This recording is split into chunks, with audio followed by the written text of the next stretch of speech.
They called it an incident, but it was anything but. September 18, 1931, Mukden, nightfall, a quiet railway. Then an explosion, chaos erupts. Japanese soldiers react, blame Chinese forces, invade. But here's the twist. The explosion was staged by the Japanese themselves. A fake attack to justify a real war. This was no accident. This was strategy. Japan didn't just want land, it wanted power, resources, and proof that it could dominate Asia. Manchuria, rich in coal, iron, timber, farmland, a prize the world powers had ignored, but Japan coveted. Population exploding, economy fragile. The island nation felt cornered. And when a cornered nation believes it deserves more, it acts.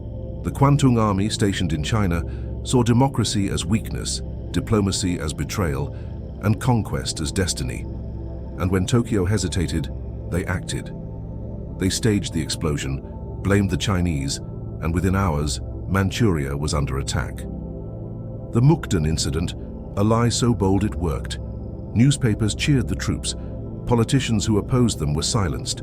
Japan had crossed a line, and no one could stop it. Within months, Japanese troops swept across Manchuria like wildfire. Cities fell, Mukden, Changchun, Harbin. But this was not just a military conquest, it was a psychological operation. Japan rebranded invasion as liberation. In 1932, they created Manchukuo, a puppet state. Puyi, the last Qing emperor, became a figurehead, smiling in his palace with no real power. Japan controlled everything: law, economy, army. Propaganda spread the illusion of peace and progress, hiding exploitation. Farmers worked the land under forced labor, mines ran on Chinese blood, entire communities disappeared. Manchuria became a laboratory for empire, testing not just weapons but ideology. Japan wanted to prove its superiority, the Yamato destiny, the Greater East Asia co-prosperity sphere, a concept that would soon engulf the continent. The world watched. China appealed to the League of Nations, citing invasion, but the League moved slowly, debating while Japan tightened its grip. The Lytton Commission reported Japan's aggression and falsity of Manchukuo. The world expected Japan to retreat. They didn't. They withdrew from the League in defiance, sending a global message: we make our own rules. This emboldened militarists in Japan. Nationalism surged, democracy weakened. Schools taught children to honor death for the emperor. Dissent vanished. But why Manchuria? History answers. Decades earlier, Japan fought Russia, won the Russo-Japanese War, shocked the world, gained influence in Manchuria, yet the West treated them as inferior, mocked, called yellow peril, denied recognition. Japan decided, if the world won't respect us, we will seize respect. And so the invasion was not just conquest, it was a declaration.